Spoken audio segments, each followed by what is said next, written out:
Hello and good morning. Welcome to the Pod of View podcast here on Democracy Radio 104.9 FM Abuja. But you are listening to us on our YouTube platform. My name is Shuge, and with me today I have Anayo joining us. Good morning, Anayo. Good morning, Shuge. The last time we had a handshake. In fact, so let's maintain that. Very true. Today we're going to be discussing some very interesting and eye-opening topics. One of which is the major discussion which has been all over the news this week, or depending on the week you're watching it, maybe last week, and that is the claim of Christian genocide in Nigeria and the comments made by President Donald Trump saying he will send troops to help squash the insurgency we're experiencing in Nigeria. There's been a lot of back and forth concerning this as to if this should be done. The Nigerian federal government, of course, is denying every claim of Christian genocide. I think that's a very good place to start from. Anaya, let me get your take as we're starting with this. The claim of Christian genocide in Nigeria. The federal government obviously is saying this is not true. The Christians are not being attacked. Let me start with that question. Is this true or not? A wake-up call, and we needed that wake-up call. Shake up, if you like it. You brought it back to realities. Shuge, we were at a time when you pick up a copy of a Nigerian newspaper and first thing you see that people killed, and then you flip to the next page, you flip to the third page, you see stories of insecurity, people getting killed, bandits kidnapped, illegal mining and all of that. So we got to that point. It became saturated, so to speak. We got to the point that it didn't bother us the number of people who were killed in any part of Nigeria. Then this came up, and now we're arguing. Now, are people getting killed? The answer is yes. In large numbers, another yes. Christians and Muslims, yes. Do we need help? I am one of those that have advocated that we need help. I mean, in 15 years, we have battled with this. People getting killed, narrate. And when this happens, it's on social media. Now you can see that the avalanche of reports, the avalanche of recorded materials sent out there to the international community. That's what we're trying to defend today. The narratives may have been one-sided or two-sided, depending on where you stand, but the Americans are responding to what has been given to them. They have an embassy here, and I think African countries, when we say we have embassies abroad, our officials go there, hang around, send reports when they feel like sending reports. But when you have an American embassy in your country, they do more than just sitting back and looking at your country. They send back reports on daily basis. And we have public office holders in America who are savvy, who are on social media, who know that social media is important to governance. They don't sit back riding in convoys. They sit back and go to social media. So you can see how difficult it is for us now to change the narrative. I like what the government is doing. See how we can let this not to become a conflagration. See how we can apply diplomacy to ensure that this can be settled without having American boots on ground. And having American boots on ground will show that we have become, incapacitated. But Americans are saying, look, we're coming to deal with the terrorists. And people say, look, this is Nigeria. Why should America come in? They have to. Because the terrorists in Nigeria are also threats to American businesses around Nigeria. The terrorists in Nigeria may grow into something that will begin to become a problem for America in the future. Yes, no one says Donald Trump is a saint. But ask yourself, why is his narrative welcomed by some Nigerians? The truth is that it's almost 50-50, if not 70-30. People in Nigeria who say, look, it's good that Americans coming to deal with terrorists, And there are people who say, look, why are they coming in? They are eyeing our resources. Someone told me the other day that the Chinese have spoken against America's intention to come to Nigeria. And I'm saying, who are the Chinese? These are also, without sounding derogatory, these are people whose interests are also not very clear. Interest in Nigeria. We have had reports saying that the Chinese have an interest, and it's all about rare earth. A friend called me from the UK. He said, this fight, don't listen to the Chinese. They are looking for rare earth.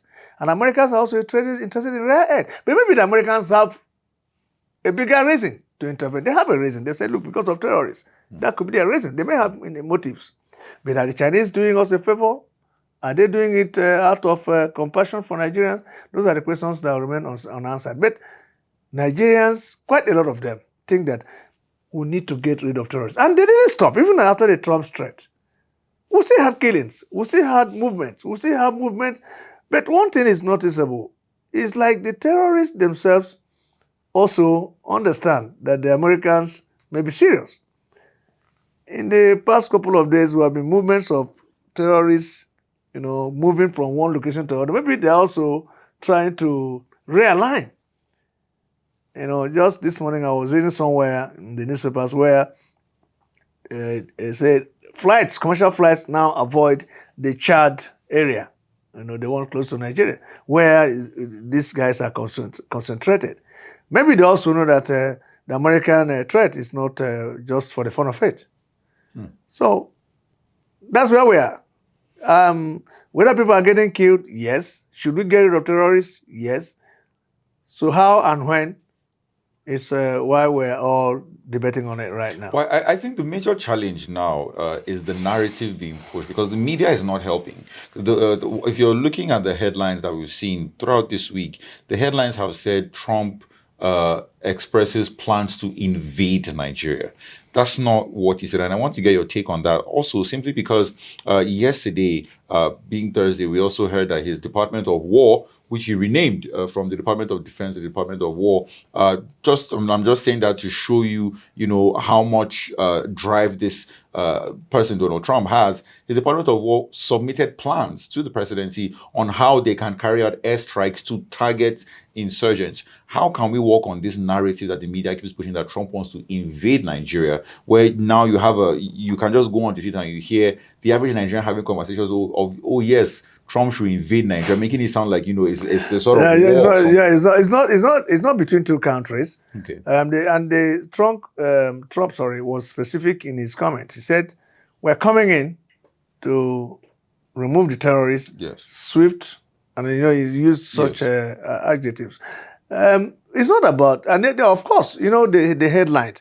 Maybe the media reporters think that if Trump is coming in, maybe without a go-ahead of the Nigerian government, it could be considered an invasion, even though he targets terrorists. Okay. But we also understand that the Americans have been working with Nigeria on counterterrorism for a long time. In fact, in the past 10 years, those in authority, the security agencies can confirm that the Americans have not stayed away. We bought the Tucanos from the Americans. So it's not as if America has been staying away from Nigeria. They've been part of it. But this time around, I think they want to do it their own way. Maybe for reasons best known to them. Maybe they feel that the Nigerian government is not hitting hard enough at terrorists, and they need to come in themselves and ensure that they do this. And that's where could be a disconnection. Whether the Americans are working with us on counterterrorism, yes, they have been. And I'm sure that those listening to us can confirm that they have really supported us in counterterrorism from the days of Goodluck Jonathan. You remember there was a time they refused to sell weapons to Nigeria, because they felt that there were underhand games going on. So they've been part of it. And now that they have said they want to do it themselves, some Nigerians are saying, look, it shouldn't be so. But why did we wait all this while for the Americans to want to take the initiative?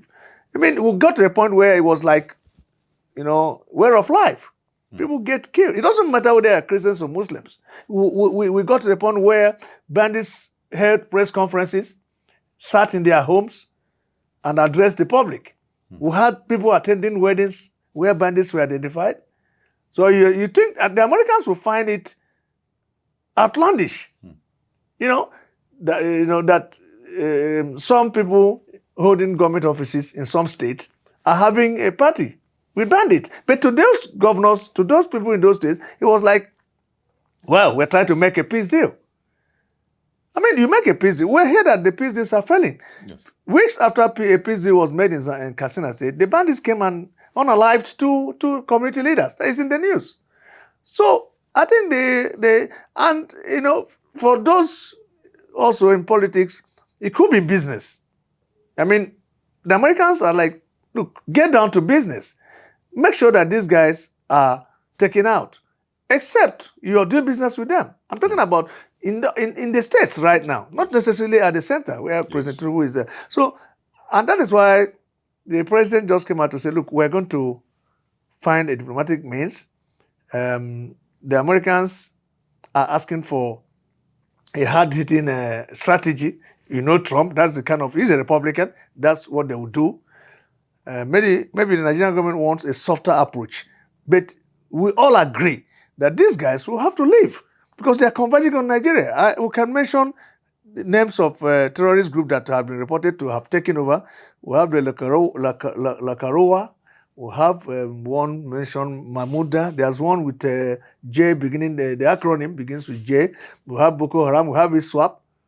We have, they are all converging in Nigeria.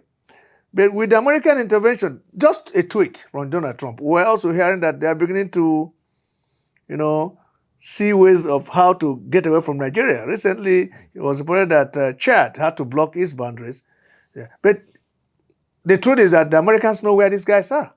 So if we're not going to do the job for them, they may do it for us. But as a Nigerian, I don't think it should impinge on the sovereignty of Nigeria.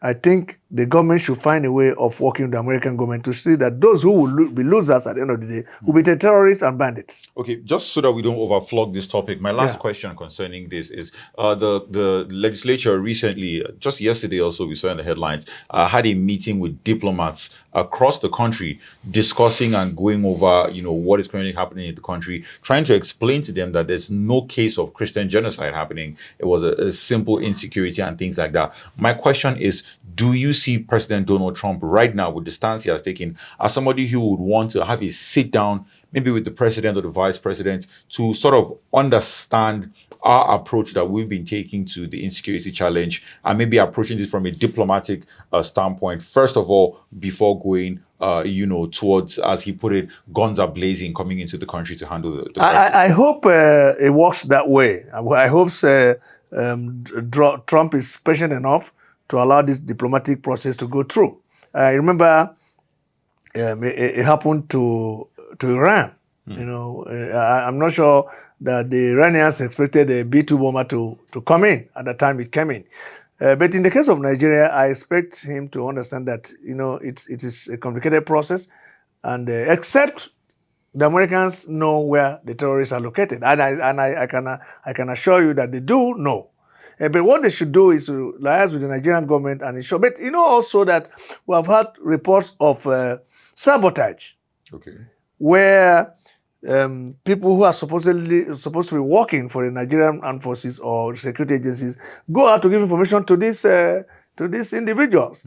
We have had reports where these people, at the point of being hit by the Nigerian military, got information and walked away, only for the army to realize that who is giving out this information. So the Americans may not trust us. And for Trump, I hope that he doesn't adopt the Iranian approach, where he hits and he hits. But if he hits and it's affecting the terrorists, why not? I mean, that's the aim. But you should work with the federal government of Nigeria, and not to say, look, even though we don't trust you, stay aside. No, but this is Nigeria. I understand that most of those terrorists are non-Nigerians, but they're also in the midst of Nigerians. So we can descend on them without considering the question is there genocide in Nigeria? The answer is yes. We can say it's not Christian genocide. No, there's a genocide. It's not Christian, it's not Muslim. And the perpetrators are non-state actors. Yes. Okay, let us agree. Let us now say that there's a genocide perpetrated by non-state actors. So remove the Christian, remove the Muslim, there's a genocide. Okay. Carried out by non-state actors, some of whom are not Nigerians. So I think that will make us understand that it's an existential threat to the country. To the country. And we should do something about it. All right. Well, we'll keep watching to see what happens in the weeks to come and the approach that President Trump decides to take. Now, moving on to another very interesting development. The PDP is a party that this year, 2025, has not had the most, it has not been able to elicit the most confidence from people across the country. Now, they've been having a lot of back and forth concerning their convention, which is supposed to hold this November, rather. There's been a lot of back and forth on whether it will hold or not hold. But we learned recently that the court has finally ordered Damagun to proceed with November 15th and 16th for the convention. How do you see this playing out, especially seeing that right now we've seen almost a large number of the governors that they have should I say ports now, or move to the APC? No, there are two court rulings. The one in Abuja that said that tried to, that stopped the convention, and the one in Ibadan. And these courts are courts of cognate jurisdictions. Yes. So, but in the case, I'm not a lawyer, but in that case, the latest injunction, the latest ruling should be the one that. I think it is between the Anyanwu-led faction of the PDP and the Damagun-led faction. And the matter has gone to the level of even, almost a fisticuff. Now, they remember the Anyanwu group wrote to the INEC and said, look, this is a new, they brought in their new executive. But now that the court in Ibadan has said, go ahead with the convention, I expect the Damagun election and the Makinde faction to go ahead, as long as there will be an INEC official to monitor the convention, because that's what the law says. So if they allow the Anyanwu faction to stop INEC from taking part in that convention, the convention will become null and void. So, but if INEC is represented at the convention and the convention goes ahead, the outcome will be accepted, because the INEC has to accept the outcome of the convention for you to take part in an election. Now, that said, someone told me a couple of days ago that there's something in the PDP that seems so attractive to these politicians that they don't want PDP to die. And I agree with him. And he also predicted that the PDP may come back in 2031. And I was asking him, why 2021? He said, because the likelihood of APC returning power till 2031 is there. And that most of these guys who are emptying, permit me to use the word, emptying into APC, will have time to go on recess in 2031, when possibly the APC would have completed 8 years in office. So, and that is the time the relevance of PDP will come back. And I saw that argument. I said, well, it could be. If not, why is Wadada Plaza so attractive to everyone?